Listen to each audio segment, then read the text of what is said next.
Salam sehat dan salam diberkati Tuhan. Sebagai bagian terakhir di dalam 1 Petrus 4 ayat ke-7 yang saya bahas, dan esok kita bisa jumpa di topik yang lain. Sekali lagi saya katakan bahwa mutiara firman Tuhan bisa saudara dan saya gali lebih dalam lagi, dan saudara akan mendapatkan hal-hal baru. Tapi kali ini saya berhenti di kisah yang terakhir ini. Sebelumnya saya akan baca lagi ulang di dalam 1 Petrus 4 ayat yang ke-7. Kesudahan segala sesuatu sudah dekat, karena itu kuasailah dirimu dan jadilah tenang supaya kamu dapat berdoa. Kemarin kita membahas bahwa Yesus pun berdoa baik pagi-pagi benar atau semalam-malaman. Dan kita melihat apa yang Tuhan katakan tentang doa. Dan pagi ini kita akan membahas yaitu manfaat doa. Dikatakan saudaraku yang kasih Tuhan di dalam Matius pasal yang ke-26 ayat yang ke-41. Berjaga-jagalah dan berdoalah supaya kamu jangan jatuh ke dalam pencobaan. Roh memang menurut tapi daging lemah. Kisah ini diambil ketika menjelang hari-hari akhir sebelum Yesus ditangkap. Yesus mengajak murid-muridnya ke Getsemani, lalu mengajak Petrus, Yakobus, Yohanes untuk berdoa. Dan di tengah-tengah itu mereka mungkin tertidur. Lalu perkataan ini muncul. Berjaga-jagalah dan berdoalah supaya kamu jangan jatuh ke dalam pencobaan. Saudaraku yang kasih Tuhan, ternyata dalam hidup kita sebagai anak Tuhan, itu tidak pernah steril dengan pencobaan. Baik saudara itu dekat dengan Tuhan, baik saudara itu sungguh-sungguh dengan Tuhan, atau tidak sesungguh-sungguh dengan Tuhan.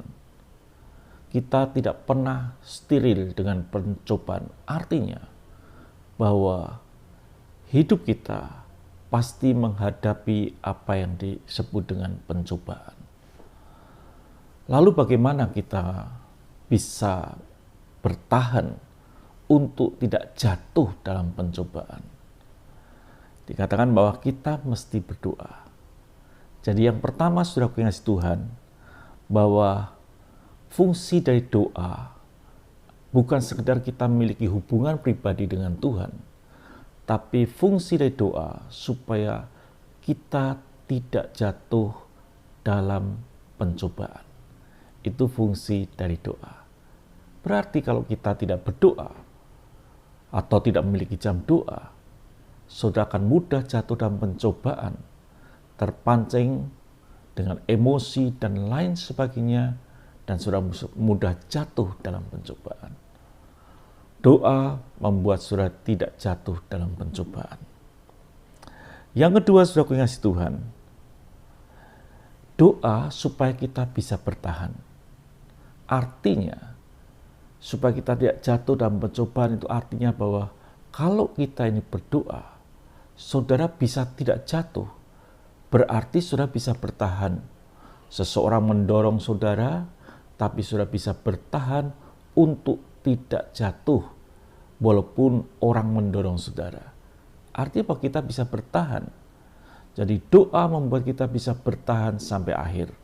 Sehingga Alkitab berkata di Matius 24 ayat yang ke-13, tetapi orang yang bertahan sampai pada kesudahannya akan selamat.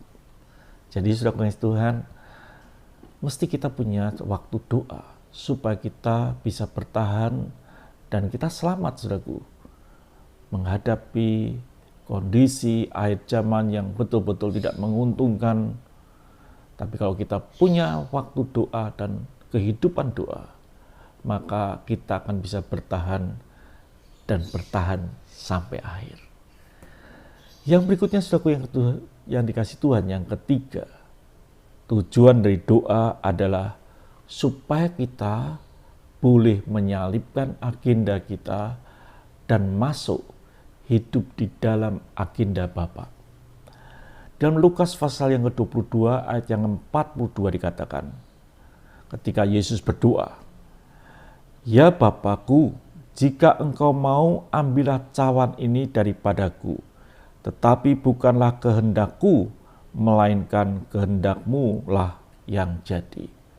Jadi doa membuat saudara dan saya bisa meletakkan agenda kita dan mengikuti agenda Tuhan berjalan di dalam hidup kita. Yang ada dalam hidup kita adalah agenda Tuhan. Sehingga Yesus berkata, kalau boleh, cawan ini lalu, tapi bukan agendaku, biarlah agendamu yang jadi. Itu hanya bisa terjadi di dalam doa. Doa membuat kita boleh ada di dalam agenda Bapa di surga. Yang terakhir, saudaraku yang kasih Tuhan, dikatakan, roh memang menurut, tapi daging lemah. Doa membuat kita bisa menyingkirkan daging kita dan kita berjalan mengikuti roh kita. Kita boleh hidup di dalam roh, berjalan di dalam roh. Itu hanya bisa kalau kita memiliki waktu kehidupan doa. Itu saudaraku yang kasih Tuhan yang bisa saya sampaikan beberapa hari yang lalu sampai hari ini yang terakhir, bahwa kita harus betul-betul memiliki waktu doa di dalam hidup ini. Jadilah saudara memiliki kehidupan doa dan sudah bisa bertahan sampai akhir. Tuhan memberkati, sampai jumpa di topik berikutnya atau hal yang lain. Haleluya.